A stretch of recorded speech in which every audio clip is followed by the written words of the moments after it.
key bridges. Yeah, for bridges itself, and a lot came out since our preliminary report, including a report from Johns Hopkins, and then we had a report on infrastructure showing bridges got a C rating.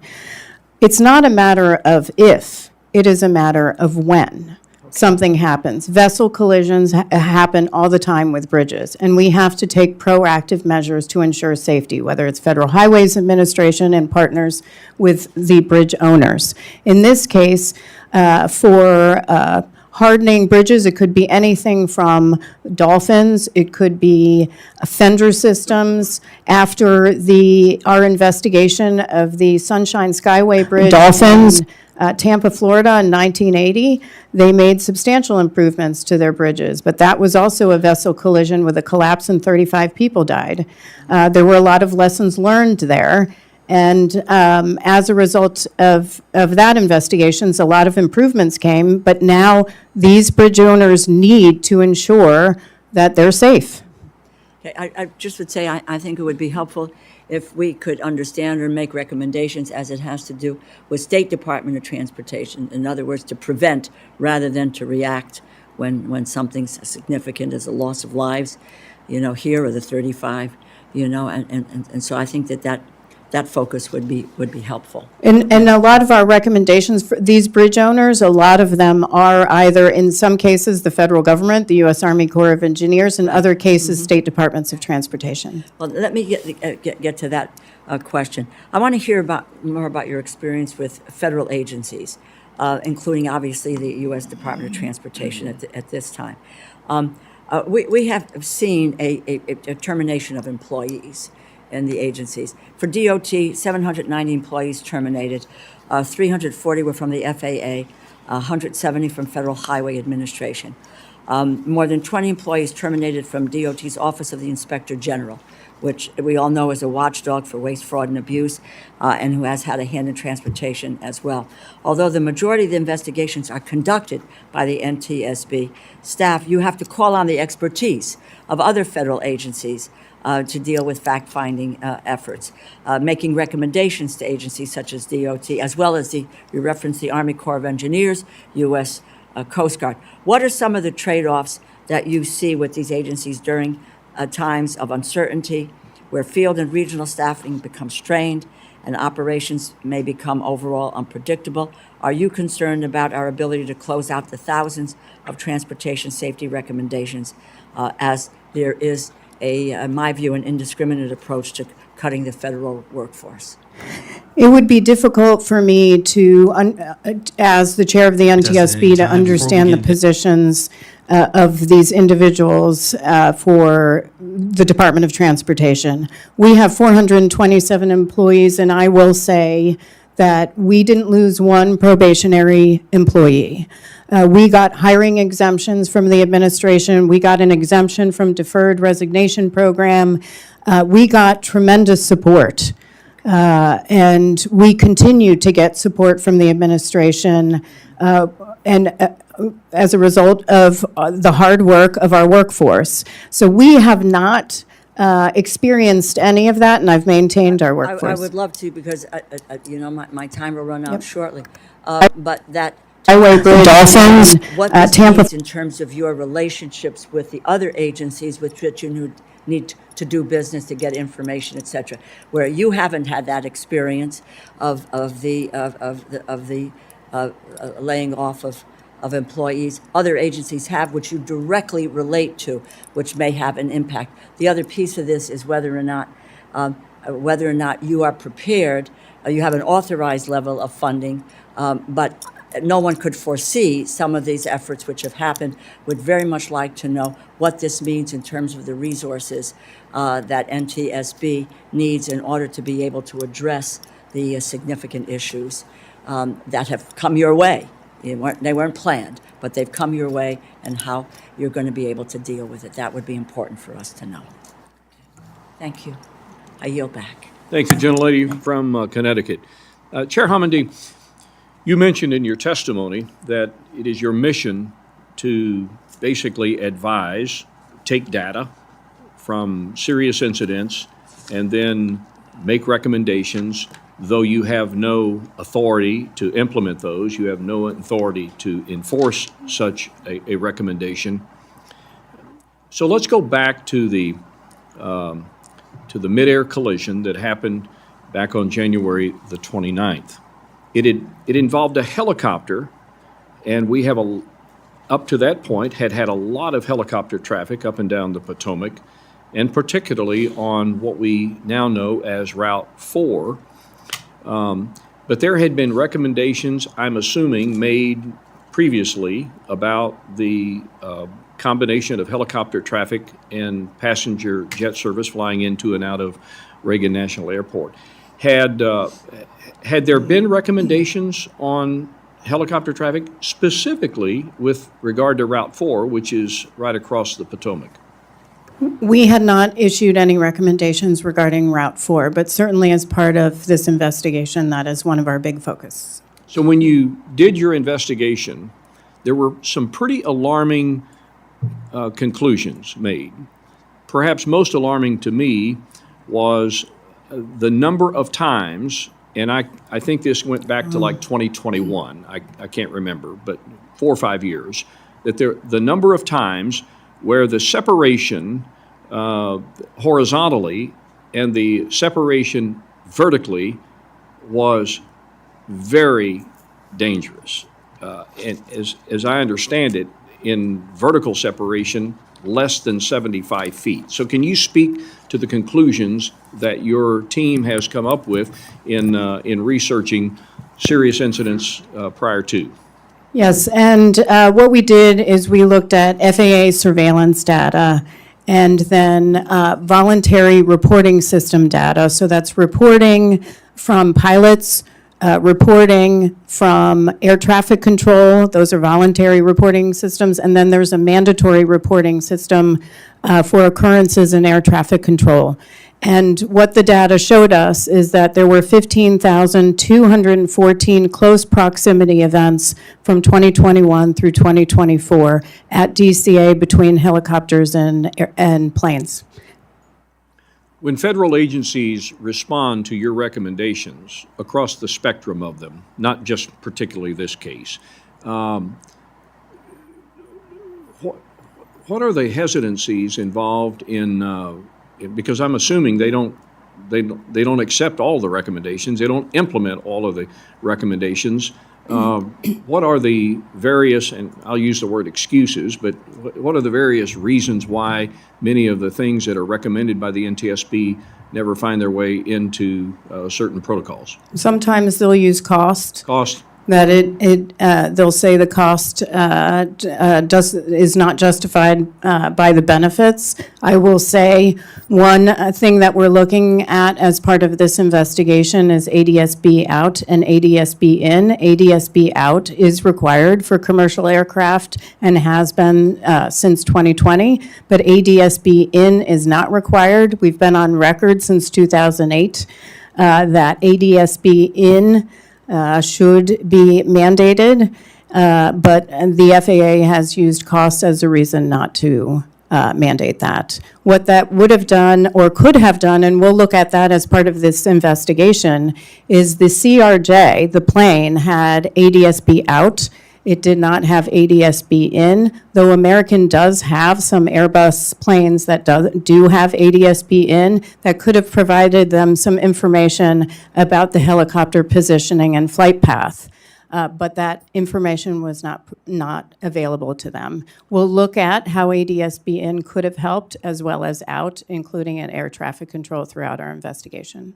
Of all of the data-driven conclusions that were made, including the vertical and horizontal separation, what was most alarming to you? I think what is most alarming to me, well, two things, that you had reporting over years. In fact, there was reporting there was data going back to 2011 that traffic collision alerts were going off monthly as a result of close proximity to helicopters, and that's from 2011 through 2024. And so for me, all this data is being collected by FAA from operators, from others, from voluntary reporting systems, where is that data going to trend potential accidents and incidents in the future? The next accident is in the data right now. And what are we doing to figure out what that is? The other most alarming to me is how nobody figured out, based on the glide slope going into runway 33, that if you look at the helicopter route, that there's only 75 feet of separation between a plane coming in to runway 33 max. That's 75 feet max. That route doesn't have lateral boundaries. And in fact, in this case, the helicopter was to the right of the route. So it's a very small margin for error. Thank you. Mr. Clyburn.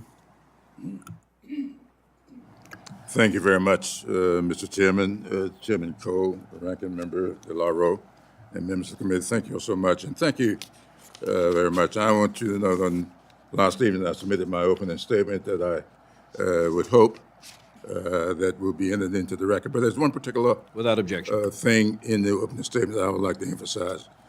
But let me first join you in welcoming the chair here today.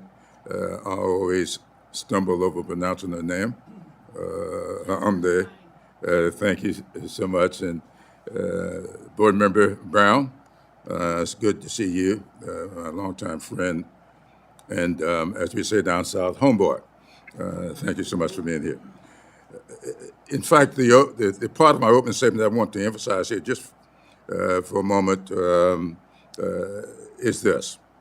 My belief that safety is non-negotiable, is not a nice thing to have, but rather a bare minimum as a necessity.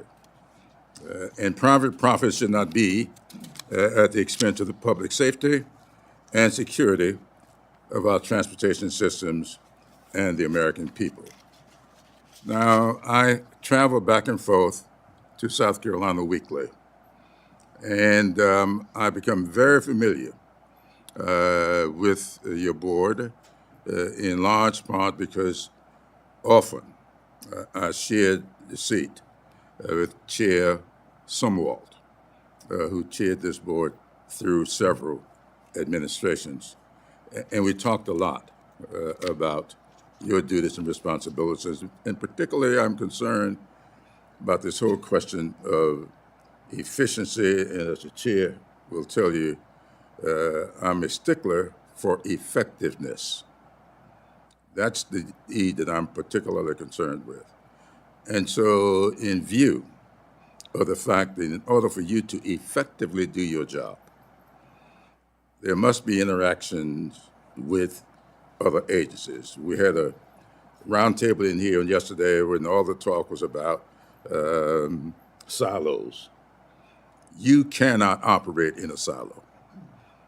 If I were to take the home county of Mr. Brown, Beaufort, the Marine Air Station is located on one side of a bridge.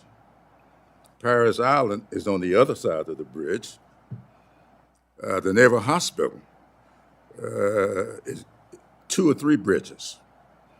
So in order for you to do your job, you've got to interact with several other agencies. And so when we start talking about building efficiency and getting rid of staff, it seems to me that you are going to be challenged, or could be challenged very significantly in carrying out your duties and responsibilities. So if you could tell me just a little bit about staffing in your agency. I know that you have not had to reduce anybody, but have you made any projections as to what's going to be required going forward? What it's going to be cost for you to interact with these other agencies, to step outside of your comfort zone a little bit, to add safety and security to your job, the results of your job. Have you done any of that in your preparations for the future? Yes, so right now, at the end of the year, we had 440 employees, and I brought that up from high 300s when I came in as chair. But since the end of the year, we've lost some employees to retirement, or they went to the private sector, so we're down to 427. You've given us the ability to go up to 450, and we're hiring. We have a hiring exemption right now in 14 jobs currently that are posted on USA Jobs to bring in personnel.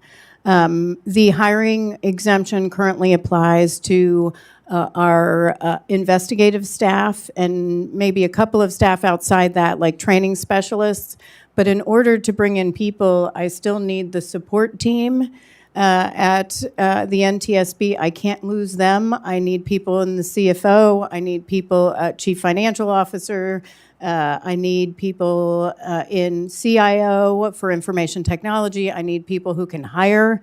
I need people who are focused on the safety and health of our employees. So that support team, I don't have that hiring exemption for them at this time, but it's something that I can request.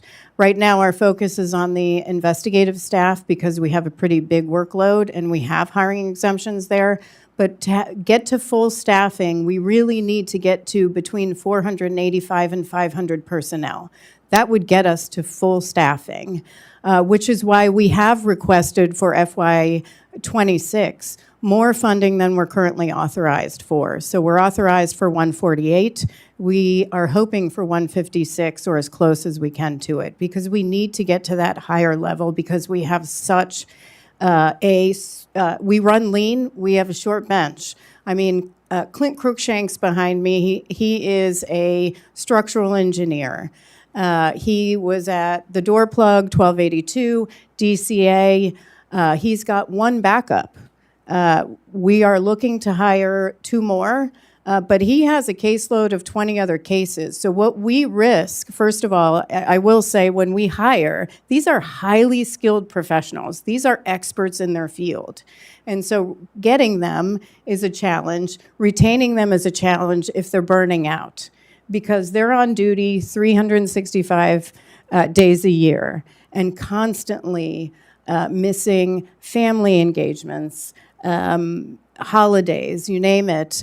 We had a number of investigators that spent Thanksgiving overseas. So our biggest risk right now, because our personnel it makes us the gold standard for accident investigations, our biggest risk is not having that redundancy in our personnel. And that's what we're looking to accomplish in growing. Before I go to, thank you. Before I go to Sheriff Rutherford, just anecdotally, and life comes at your members, your staff, just like life comes at all of us. And as it is in regard to your structural gentleman behind you, he lost his mom right in the middle of this whole aircraft investigation incident over the Potomac. So, and you don't just hire people like this gentleman off the street. It does take some time to have their credentials. It also takes about 3 to 5 years in training to get the new hires up to be able to take over a major investigation. That is a significant investment on our part. Sheriff Rutherford. Thank you, Mr. Chair, Chairman Cole, and Ranking Member DeLaura. And thank you, Chair Hammondy, for being here this morning. And I'd be remiss if I didn't point out and say hello to my former mayor, Alvin Brown. Great to see you again, Mayor. I want to go back to the report on that you released in the middle of the Francis Scott Key investigation, because that to me is highly unusual for you all to do that, which means you're thinking there's a real serious issue here that we need to be paying attention to. And so when I look at this report, it becomes even more important to me when I see one of my major bridges, the Dames Point, the Napoleon Bonaparte Dames Point Bridge, is on that report, and it's part of the I-295 infrastructure. Hundreds of cars sit on that bridge every day. twice a day.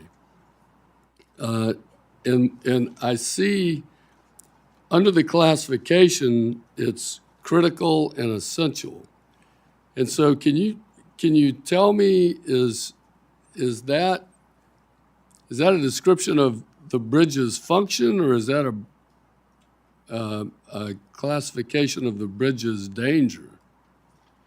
That's a classification that AASHTO, the state highway transportation officials, give to bridges in their guide, in their standard. They designate bridges either as critical essential, meaning passengers have to get, it's a key corridor, it's a key route. So it's more the use than the. And then there's than others the that are typical. exposure. That's correct. But there's also a tremendous amount of exposure on this bridge because it sits in between, it cuts right through our Jacksport operation, which is shipping coming in and out all day, every day. And it literally splits the port. So I'm really going to go back and get with FDOT and after your testimony and find out what we're doing in regards to that. So I thank you for that. Are there any critical next steps that you think we in Congress can do to expedite the number of, 68, 69 bridges that haven't been evaluated yet? Just to encourage bridge owners and to work with the Federal Highway Administration and the U.S. Coast Guard and Army Corps of Engineers, who we also recommended to help provide guidance and assistance to the states in order to do their vulnerability assessments. We're not saying these are bridges that are at risk of collapse if there's a vessel collision. Mm-hmm. What we're saying is to figure it out. Look and see if it is at risk. Do those mathematical calculations. And if you determine there is, then you have that information where you can take proactive action before something terrible occurs. Right. Let me ask, as a former first responder myself, I've worked closely with your team on several severe incidents that occurred in our jurisdiction. But I never, and sometimes it was fits and starts, it depended who showed up, how smoothly everything went. Is there any type of training that we could support for NTSB to work with some state and local first responders on how we can prepare scenes for you before you show up, those sorts of things that we can be a force multiplier for you before your investigators do show up? Well, Eric Grossoff, who is our Chief of Special Operations, is going to be really happy you asked that question because he, in particular, he runs our Response Operations Center, and his entire focus is reaching out to law enforcement and firefighters to educate them on what the NTSB's process is and how they can be helpful. My dream would be, or my goal would be, to give him additional personnel, 4 or 5 people, so that he can split up the country and they could be very focused in regions on helping train first responders to be able to be to work with them on the initial stages of an accident. We do that now. I actually speak at a course at the FBI Training Center in Quantico that is focused on law enforcement officers in hopes of developing that relationship before something tragic occurs. Very good. Also, it's the 4 or 5 people would be, we estimate with training about $200,000 per employee because of travel and everything else. That's not how much they make. So it's a small investment with a big payoff. We appreciate that. Thank you. Mr. Chairman, I see my time is up. I yield back. But I will tell you, I think that's something that we really need to look at. Talk about bang for your buck.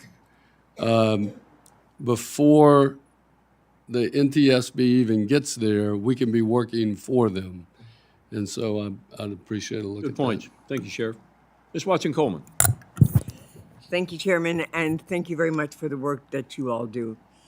You had indicated that there had been 1,500 near collisions near the airspace around the Reagan Airport. Is that for the last couple of years? Did I hear that right? 15,214 close proximity events. That doesn't mean that they were near collisions, but close proximity events where the vertical and lateral separation was too small of a margin. Yeah. That was dating back to 21? 21 to 2024. Right. Did your organization make observations about how to improve those particular threats of safety? We just issued urgent recommendations to the FAA, which they did swiftly adopt, to prohibit helicopter traffic while planes are landing or departing on runway 15 and runway 33, and to determine an alternative route that could be in use while aircraft are coming in on that runway. May I ask, when were those recommendations made? Was that after this particular collision? That was on March 11th. We issued urgent safety recommendations as a result of our investigation. So that's after the collision. Yes. Even though this has been a problem, this sort of proximity issue has been a problem since at least 2021 that we've been tracking. Is that right? We were not tracking that. As part of our investigation, we got that data from FAA as part After of the our fact. investigation, and that's what we were able to begin basing our urgent safety recommendations on. Thank you. Total out of the box question. My understanding is that there is a concept called single pilot operations, and that there are European countries that are considering this. This results in reducing crew operations during cruise. From a safety perspective, do you have a position on this? We have not issued a recommendation on 2 pilots. However, in the Austin near-miss investigation, we had a finding that said the pilots in the FedEx plane, which were 2, it was the 2 pilots and the fact that there were two pilots that really saved the day that day and prevented a collision and potential fatalities. So some of us who are like being told all the time flying is the safest way of traveling, we're scared right now, actually. One last question that I want to understand. The President of the United States made a really very poor, unsubstantiated, lack of evidence comment about this particular collision at Reagan. And he said that it was related to DEI, diversity, equity, and inclusion. I know that's crazy, but did you find anything in the investigation thus far that would support that notion that this accident happened because of diversity, equity, and inclusion? I was in the Oval Office that morning and met with the President and the Vice President and Secretary Hegseth and Secretary Duffy and the FAA Administrator. And I did go to the press briefing.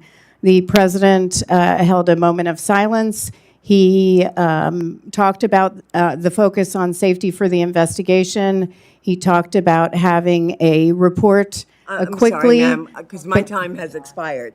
I just need you to answer that particular aspect of my question. Was there a legitimate reason for the president to associate the tragedy that took place with diversity, equity, and inclusion, which means that we weren't holding pilots to be all white, straight males? Yes or no is the answer. Was there any, did you I can't find speak for anything? the President, and we haven't finished our investigation. Okay, thank you. Thank you. Thank you. Okay, well, I do hope that when you finish your investigation, that, There was a preliminary report. well, The okay, preli- did the- your preliminary report include anything of We, that ilk? we still have to evaluate all training and qualifications Ma'am, documents. let me just tell you, this is not the time to allow these misstatements to be made and to be unaccounted for, because it negatively impacts both what the general public thinks and is concerned about, but it also impacts the people who are trying to do their jobs.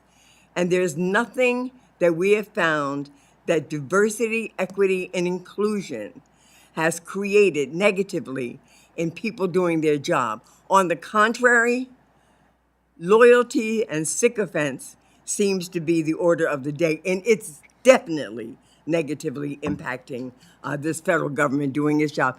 Thank you, Mr. Chairman, and I do yield back. I try to be very generous in how I preside, but it's time to move on. Ms. Bice. Thank you, Mr. Chairman, and thank you, Chair Hamady, for being with us this morning. I first want to start out, you mentioned that you had issued a urgent safety recommendation to close Route 4 on March the 11th. There was a previous recommendation to close Route 4 through the end of March, as I understand it. How long is this urgent safety recommendation going to be in place? So the Route 4 closure was actually FAA's decision. That's something that Secretary Duffy did voluntarily to address safety once this collision occurred. That was going to be in place until March 31st, and he was waiting to get our preliminary report to see what we came up with. So we were in close communications, and as a result of that, we did identify some serious safety issues and issue that urgent safety recommendation to close that. And do you know, is that in effect in perpetuity, or what time frame will that be in effect? Secretary Duffy has adopted the recommendations, and my understanding is right now it is permanent. But certainly it is up to them if they want to look for an alternative route. Great. I had the great pleasure of visiting with you and your staff, and I was so incredibly impressed with the job that you and your team are doing, and particularly Clint, your investigative lead there, who is really phenomenal and such a wealth of knowledge. And I think that leads me to maybe a follow-up line of questioning as it relates to employees and staffing. The people that work at your organization have such incredible experience. It takes time. I believe Clint is a structural engineer by trade, if I remember correctly. And so taking that knowledge and being able to utilize it to examine these accidents and figure out how to keep the public safe is time consuming. You talked already a little bit about staffing issues. Tell me, what is your plan to try to hire more of these folks with this specialized background and keep them in your organization? This is a very stressful job. It is time consuming, as you mentioned, with families, but they're seeing a lot of really, terrible things. And so what are you going to do to be able to not only recruit folks to join your organization, but to keep them? Well, we do a lot of outreach. We work with different parties. So part of our investigative process and how we work collaboratively on safety is our party process, and what that is anyone that can provide technical expertise in an investigation becomes a party to the investigation to help us develop the facts. Part of that working relationship, a lot of people find that they want to come to the NTSB. We're a great workforce. We're a great place to work. We want to keep them. We also want to prevent burnout as well, which I think is a real concern.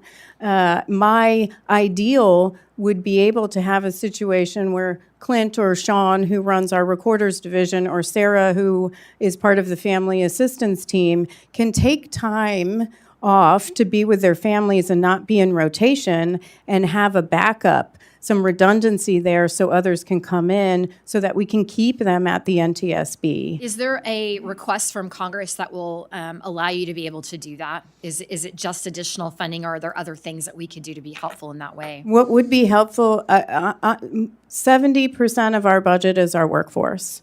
And so a lot of agencies need billions of dollars.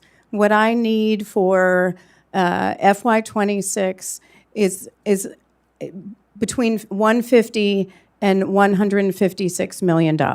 156 million is what I asked for. Million, not billion, M, not a B, M. And that will help us get towards that full staffing level that helps keep our workforce that is highly skilled. They could go anywhere and make millions of dollars. Don't do it. But they could, and that's what we lose. I mean, frankly, during telework, we were losing a bunch of employees to other agencies that had more flexible telework programs. Now people want to come to us. So I think that speaks very highly of our workforce, but we do need funding. And one last quick question before my time expires. You mentioned there's currently over 1,000 open recommendations that you all have made as a result of your investigations. Can you tell us how the NTSB coordinates with DOT and other agencies on these recommendations? You said you don't have enforcement authority, nor do you want it, regulatory oversight. But tell us how you make sure that these recommendations are actually being adopted. So we have a safety recommendations team. Actually, most of our recommendations don't go to federal agencies. Most of them are to the entities that may be involved with our investigations, or say a local fire department or state responders. There might be state police. So we issue recommendations to many different entities. And throughout the investigation, our biggest hope is we don't issue a safety recommendation, that they improve safety through the investigation. But we do have an entire team focused on implementing our safety recommendations, and they meet quarterly with, say, the federal agencies to figure out how they're meeting them. One thing people don't realize is just because we issue a safety recommendation doesn't mean you're stuck with that safety recommendation. We are open to an alternative. PHMSA, the Pipeline and Hazardous Materials Safety Administration, and DOT is an expert at this. They come back and say, we can't do this because we're not going to be able to implement it this way. How about we do it this way? And then we reconsider the recommendation and say, great, that's an alternative that will meet the intent of that recommendation. So we actually encourage, when we talk about cost, we encourage agencies and others to come back to us with some alternative. It doesn't mean we know everything about their operations. They may know something we don't know. So please tell us, is there a different way to do it? Mr. Chair, I appreciate the extra time, and with that, I yield. Mr. Joyce.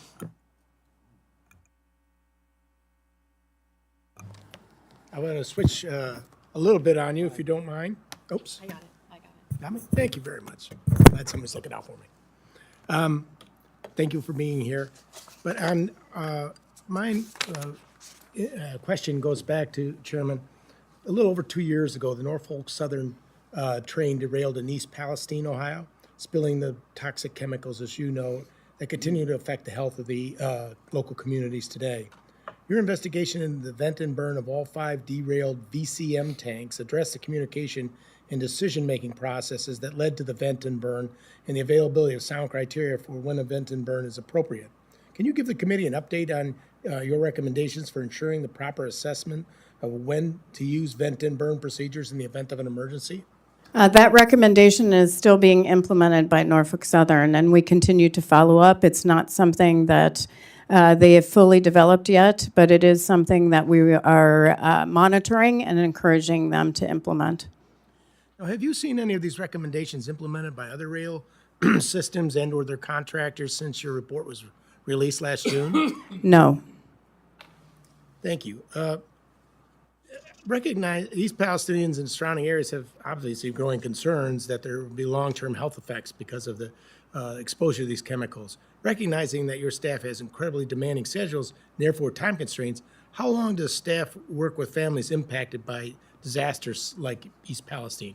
So we currently are working with 1,187 families with active about 470, I think, right now, cases. But we, from the initial stages of the investigation, when we were on scene, we are meeting with the families within when they arrive, it could be within 24, 48 hours, but we begin that communication and we carry that through the course of the investigation. Anytime there are updates, they get notice first. Anytime there are recommendations prior to the final report, we talk with them and meet with them, and then sometimes families become advocates for safety and want to work with us to implement our safety recommendations. And so they'll work with us for years to implement those safety recommendations, and we really cherish those relationships. We've certainly seen that in East Palestine. Yes, in East Palestine, in the Conception dive boat in California, where the families of the 34 who died are still working for change. So if I'm hearing you correctly, then your agency doesn't stop when the report is issued. It continues to work through as they receive further information. Yes, so well past preliminary report through the final report, and then once the final report is issued, family members, some want to become advocates for safety, some don't, and then our safety advocacy team will work with them to coordinate for implementation of our recommendations. I want to switch up again on you. Though 34 states have changed their laws regarding legal marijuana, it's still illegal everywhere to drive while intoxicated. In a 2022 report, your researchers found that current testing practices and protocols need to be improved to better detect a driver's drug use and accurately report the prevalence of drug-impaired driving. The lack of a standardized drug testing and reporting hinders understanding of the issue and development of policies that can reduce impaired driving, as well as treatment options for those with substance abuse disorders. We need to be doing more research, especially in the development of tools that help identify the presence of drugs in drivers in themselves and others by them operating these vehicles endanger the motoring public. What does the NTSB recommend other federal agencies and state governments do to address the rise in drug-impaired driving accidents, especially as more communities across the U.S. are beginning to legalize recreational marijuana and be subjected to this? Yeah, we have long worked on against drug-impaired driving. We work with states. We recently did an investigation in Oklahoma where some teens died, and it involved drug-impaired driving. And actually, we had found that and this is really across the United States. I'm sure you all remember that when we all went to school, we had driver education and as part of our school curriculum, and it was pretty robust. Today, that education doesn't occur. So for teens that died in Oklahoma, we had found that driver education around drug-impaired driving did not occur. Now, they put that back in place, but that doesn't occur across our country. What's very interesting is that organizations have done some research and have found that for teen drivers in particular, teen drivers, a third of them think it is legal to drive after intaking marijuana. 25% of adults. Usage has gone up significantly, and we need to do a number of things, including testing protocols, training for law enforcement officers so they can detect drug-impaired driving, increased enforcement, and then training itself for the public. I wholeheartedly agree with you. And what's even more disturbing is the crap that they sell at local gas stations to underage kids without any regulation that creates much worse effects and puts these kids out on the motoring highway with no concept of what's going wrong. I have a 17-year-old. I understand, and I worry about it all the time. And usage has gone up significantly. It was not too long ago. I believe I saw 5 years ago. It was 20 million Americans were using marijuana. Now it's up to 64 million. The usage has skyrocketed. And meanwhile, we have drivers who think it's legal. I mean, we've all been at traffic lights in D.C. where somebody pulls up and there you can smell it. It's awful. And terrible tragedies that we have investigated over and over again involving marijuana, other drugs, and then alcohol, of course. Thank you very much for your work. Thank you. Mr. Strong. Thank you, Chairman Womack and Ranking Member Clyburn for holding this important hearing today, as well as Chairman Homedy for your continued commitment to public service and safety. Chairman Homedy, Alabama is currently assigned to the NTSB's Eastern Regional Office, whose headquarters and personnel are based in Washington, D.C. My colleague, Mr. Rutherford, mentioned working with first responders. How does the NTSB ensure that its investigators working in regions like Alabama are fully familiar with the local governance, geography, and other factors that impact investigations? Well, first, I'm pleased to tell you that my daughter's number one is a college in Alabama right now. So I was just in Alabama visiting a few of them. I might not say which one because I'm not sure which side you're on there. But for our investigators, we have investigators in the headquarters, but we also have a number of our investigators that are stationed around the United States. And I will specifically look on Alabama to see who might be in that area. But where we can, our regional investigators that do the regional investigations, we do have others across the country.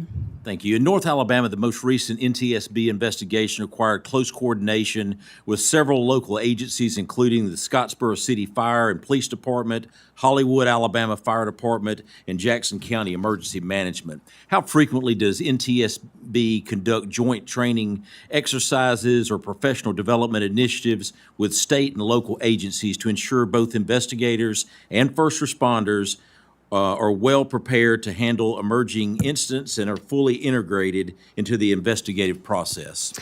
I would have to get you exact figures, and I can do that for the record. However, we do a lot of training with law enforcement and fire personnel, and we would like to do a lot more. We think it's critical. Right now, we'll have first responders who call us and report accidents and say, what should we do here? Others who have developed relationships with us. So we do think it's critical. I'll get you figures. Chair Homedy, in your written testimony, you highlighted the importance of enhancing the NTSB's use of data to drive greater effectiveness and innovation. Huntsville, Alabama is the largest city in the state of Alabama. 40 years as a firefighter, assistant chief, emergency medical technician. Over the years, we've worked well with NTSB to investigate airplane crashes, helicopter crashes, and even a school bus crash that critically injured 31 teenagers on one of our interstates. When an accident occurs, is there a centralized system or shared database where all relevant agencies, including the NTSB, can access and review the same data? How does the NTSB ensure that there is no overlap of work and prevent duplicative efforts in data review? So the NTSB for aviation accidents, we are the holders. All aviation accidents are reported to the NTSB, and we take that information and we include them in a database. We also have a database for all the other modes of transportation that the public can access, and we're always looking to make improvements and get input on where we can make improvements. It's not duplicative. It's very focused on our investigations, the ones that we conduct. For aviation, it's all of them. For the other modes, it's only the ones that we're conducting. When conflicting data arises between agencies, who has the final say on which information is considered the most accurate and reliable? I would have to say it depends on which data you're referencing. That's right. As you mentioned, the National Transportation Safety Board relies on highly skilled staff to conduct accident investigations. As the NTSB investigators near retirement age, what strategies does NTSB have to incentivize, recruit, train, and retain the next generation of investigators to carry out the mission effectively? We do have strategic plans. One thing that we would like to do is human capital planning. In order to do that, it would take that and a skills assessment. It would take about $1.5 to $2 million, which is pretty significant for us, but it's something that we do want to undertake. We have looked across the modes and all the offices to figure out where the biggest gaps are and gotten input from all the directors for that. But we can do a better job. We can do a better job, and we want to do a better job at recruiting, training, and retaining our workforce. When I say that we need more resources, it comes with, we have to make improvements as well. We have to be accountable for making those improvements, and that includes being able to have the best workforce out there. Thank you. In closing, I want to thank you for your leadership, the NTSB board members, and the entire team for their faithful service to our country.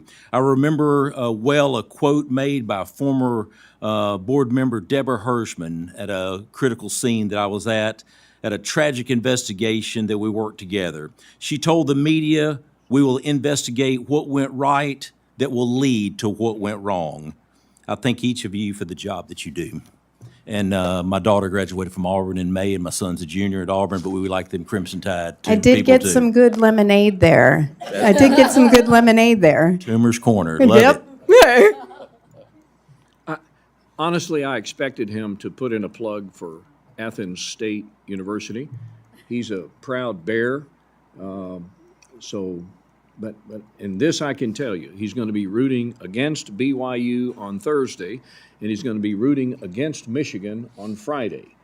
I can only hope that late Thursday night he'll be rooting for my Razorbacks. Thank you, Mr. Chairman, Mr. Ranking Member. Very informative hearing, and thank each of you for what you do for our country. Thank you. Thank you, Dale. Welcome, by the way, to the subcommittee. Ms. DeLauro, we're going to do a lightning round. Let's go 2 or 3 minutes, and any remaining questions? Sure, thank you very much, Mr. Chairman, and just a couple of points and then a question. I just wanted to make reference to the comment by the President, Vice President, Secretary of Defense on DEI is responsible for the crash, and which is, let's take a look at who the air traffic controllers are. 16% of them are women, 36% of them are veterans. If you want to maintain morale and you want to maintain the commitment, the dedication, and the knowledge, etc., then you just don't make offhanded comments that talk about DEI as being responsible for a crash which killed 67 people. It's just unbelievable that that would be the statement. Secondly, I want to just get back at the issue of staffing. I understand that there are 554 open recommendations for DOT and the various modes. And aviation, there's 188. And on the highways piece, is about 187. So those are the 2 biggest pieces. And what I asked earlier on, 790 employees terminated, 340 from FAA, 170 from Federal Highways Administration. If you are working with these agencies, we have to understand and know what those terminations of that staff. You talked about your staff and those who were protected, not protected, but we have to know from you because it's saving lives. This is not a matter of buying a helicopter and so forth, but this is saving lives. But if there is an impact on your agency with the loss of personnel in these other places that help you do your job, which you do very well. It's a gold standard, but it was a gold standard with a full complement of people working there. That is information that we really need to have. And I'm asking you, I'd like to we can speak offline or we can talk about this, but I think it's critically important for us to know what is happening with the terminations in this area that affect your ability to save people's lives. Now the piece of that, if you can answer, are we then now transferring this effort, which you do, to states to close out the recommendations? Are we saying we can't, the state departments of transportation have to do that, so that we're not then saying the federal government isn't going to be there, but we're going to rely on the states? A lot of that is happening in this area. So a lot of that pushing stuff to the states is what's on the agenda. So with regard to that and what you do and those recommendations, how are they going to get carried out? It depends on the recommendation, but for our recommendations right now, we are working with personnel at the Department of Transportation, other federal agencies and state agencies. We have not seen an impact on our investigations at this time or our recommendations. However, If there is one, I will commit to notifying the committee if we see any sort of negative What effect kind of like role is that. the states taking on? Are you pushing things to the state to deal with regard to the recommendations? You said it, go ahead. We're not pushing anything to the states, but we might have recommendations to states to improve state laws in a certain area. I had mentioned Oklahoma with the drug impaired driving. We encourage the state of Oklahoma to make improvements to teen driver education, and they made that through their efforts through the their Oklahoma Department of Transportation. Those are the types of state initiatives.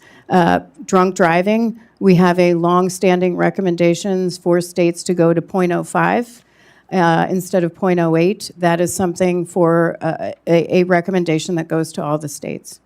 Thank you, Mr. Chair. Thank the gentlelady. My final question, I'm reminded of the famous movie, The Wizard of Oz, when Dorothy was talking about lions, tigers, and bears. Oh my, the threats that she perceived that she was facing. Lovers, egg prices. I can only imagine what your break room is like when new technology, emerging technology, and I'm talking about things like drones, vertical takeoff and landing, driverless cars and trucks, things that could pose a threat to the transportation safety of this country and the world. Can you look into your crystal ball and tell us where the next real threats are going to come from that could cause your agency to have to be spun up and conduct another major investigation? I mean, it could really happen in any mode of transportation. Certainly, there are emerging technologies in each mode of transportation, many of which you mentioned. But our agency is ready. We have technology ourselves, but we're constantly evolving. As new technology comes out, we have needs there as well.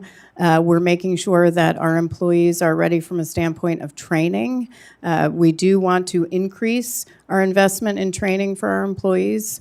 But it's tough to say in my crystal ball because I look across all modes of transportation and see that there could be significant disasters in any of those modes. What I will say, and I know there's been a lot of focus on aviation, our biggest contributor to fatalities right now in transportation is on our roads. Over 40,000 people are dying on our nation's roads every year, millions injured. You know, we talk about transportation accidents as single accidents, but every day, an average of 112 people are dying on our roads. 112 people, and we don't blink an eye. There is so much we have to do to improve road safety across the U.S., and we have so many recommendations on that. If we can get that number down, that would be significant. That's 95% of all transportation fatalities. Mr. Clyburn talked about silos, how agencies perform in silos, and I think it's wise for an organization like yours that's going to be on the receiving end of the next tragedy that's going to happen, for you guys to be invited into some of those silos to help forestall maybe or prevent some of the future tragic accidents from happening. Mr. Clyburn. Well, let me extend on that silo business for a moment. I'm going to be hopping on this for a long time, Mr. Chairman. I made the mistake of spending some time with air traffic controllers. I'm never going up in one of those things again. I met with them 2 days ago, turned down all invitations, because I really, really feel that not enough focus is placed on air traffic controllers. I think they're tremendously understaffed. I know where the training takes place, and I'm all right with that. We need to expand. Either they need to build one in South Carolina or they expand that facility in Oklahoma, wherever it is. I don't know that you're reporting on your status. Well, let me just put it this way. I'm haunted by the fact that talked about tragedy at in Washington here.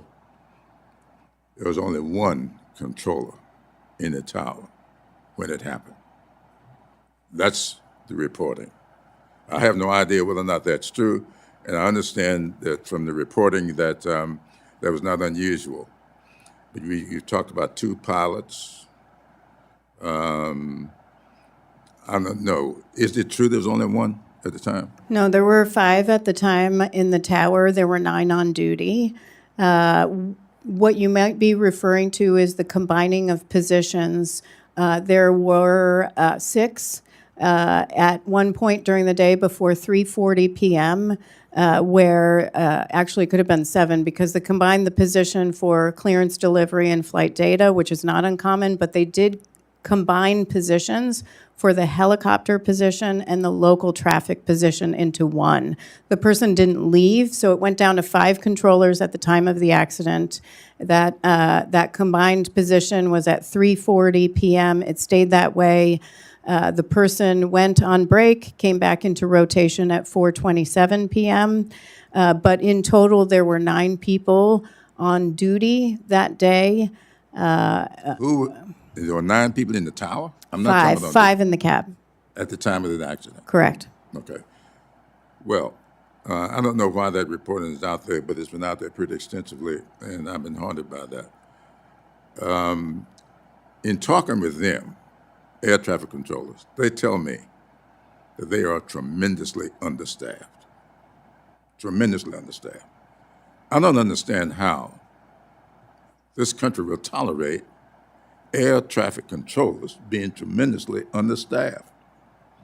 There's a problem with that I would hope that in your reporting of your studies that you will take a look outside of your silo and see what has happened with air traffic controllers and make some recommendations as to what we ought to be doing. So That, to me, is a very serious problem.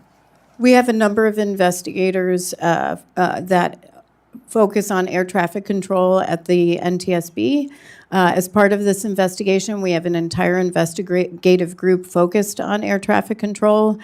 They're going to be looking at everything from staffing to changes in staffing over time at DCA to whether there should be more staffing. They'll look at operations at DCA in total and over time.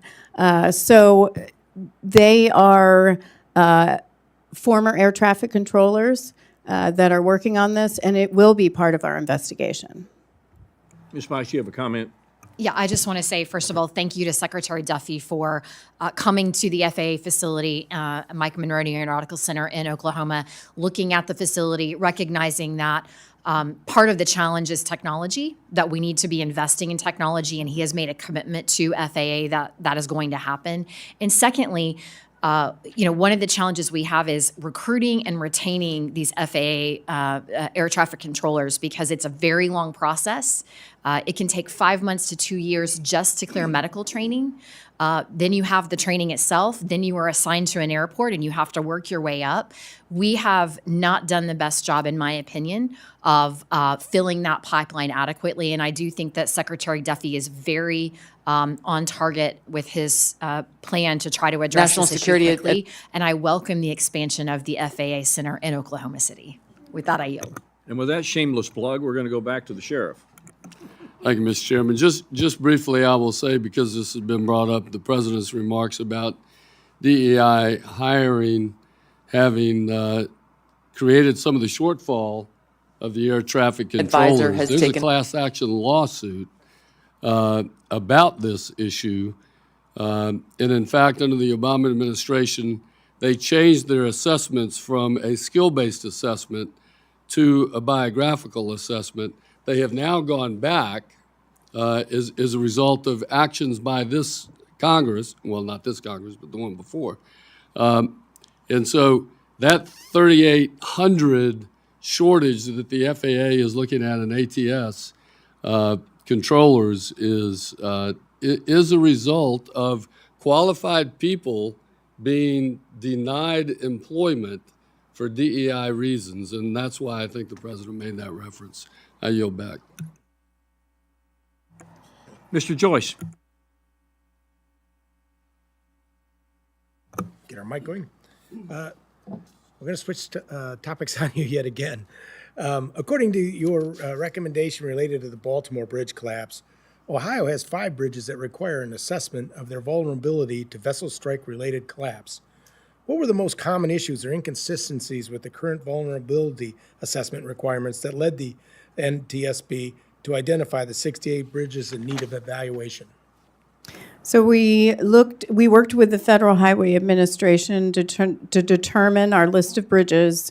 We started with a much bigger list and focused on ocean-going vessels in navigable waterways, and then began limiting that list and came down to 68 that had not done vulnerability assessments of their bridges prior to recommendations by AASHTO in 1991 and 2009, which those recommendations were to look at your existing bridges and to do a vulnerability assessment. The vulnerability assessment was created in 1991 and updated in 2009. And at the time, they said for existing bridges that they should go back and do those vulnerability assessments. So we're recommending out of these 68 bridges that they go back and do that assessment. And there's pretty substantial data that they're going to have to put into that assessment. Some of the states may have done it, and we don't know, or I'm sorry, the bridge owners may have done it and we don't know yet, but we know that they need we felt so strongly about this that we issued an urgent safety recommendation so that they would determine risk and report that back to the NTSB and then take proactive measures to ensure safety. Do you foresee the NTSB then issuing further guidance on how bridge owners can reduce their risk? Or should bridge owners wait for guidance and risk education system from the Federal Highway Administration, the Coast Guard, or the Army Corps? So there is a guidance already out there by AASHTO, the state highway transportation officials, that's there, including how to do the method 2 calculations. The assistance would be helping them in getting the data, which is where the Federal Highway Administration, the Coast Guard, and the Army Corps of Engineers can be most helpful. Great. Thank you very much. Thank you. Ms. Meisch? Mr. Strong, bring us home. Thank you, and I'm going to bring it home quick. Number one, I wouldn't jeopardize an investigation under any circumstance, but the facts are 67 people lost their life at Reagan National. Greater than 850 takeoffs and landings happen every day at Reagan National Airport. My understanding, an air traffic controller is or was designated to solely do air traffic control for helicopters until 9:30 p.m. nightly. Was this helicopter air traffic control in their position the night of the crash, or had they left their post? The final report will answer most of these questions, and we await the completion of your investigation, and I think that will answer all the questions that members of Congress and the families that lost loved ones have. Mr. Chairman, I yield back. Yeah, thank you. In a good way to bring this hearing to a close.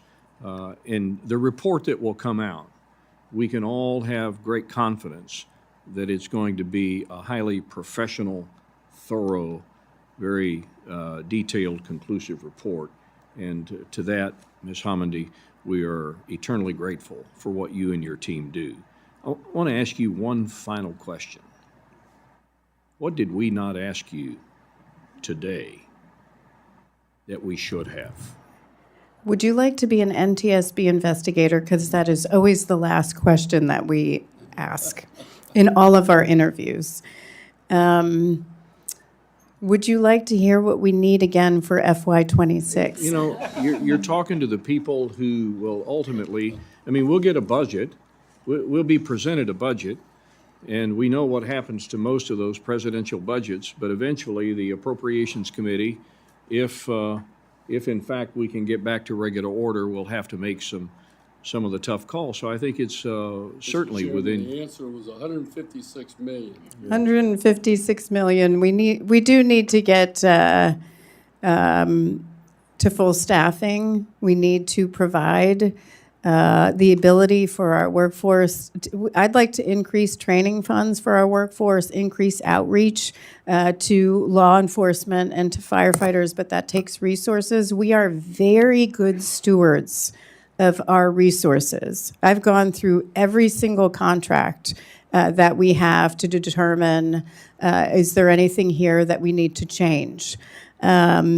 But, you know, and I will say, I did look at the cost for government requirements is going up.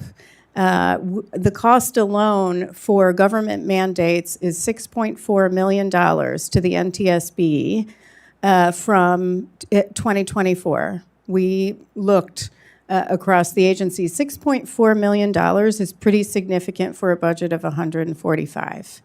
But here's what I will say. We also, when we ask for increased funding, we know that we also have to improve performance. We always strive to do better. When I came in as chair, I met with all stakeholders in all modes of transportation, not to figure out what we were doing right, to figure out what we were doing wrong and how we could be better. And we've looked at our risks proactively, and we know what we need to address. We are not perfect, but we strive to do better every day for our workforce, for the taxpayer. I think it's critical. There are a lot of agencies right now that are maybe need to look at right-sizing agencies. But for the NTSB, we do run lean, and we are good stewards of our resources, but that comes with a requirement that we need to be held accountable as well for delivering our accident reports. Our recommendations when I came in as chair, as you started, we had over 400, close to 480 accident investigations that were over 2, 3, 4 years old. We are now down to, well, we're down to, it fluctuates. Some days it will be 5 over, but it's usually for something that is not in our control. But we are down to 0. We eliminated that backlog because we invested in our workforce, and we said we had to be held accountable for delivering on safety. And we take that very seriously, our role. I will say in closing that this committee has been very supportive of the NTSB. Your staff has been incredible to work with. Each of you as members has been really supportive of our agency, and we really appreciate all your work. We know you have a difficult job to do. You have to balance a number of priorities. We just ask that you consider us among those priorities because an investment in us will save lives.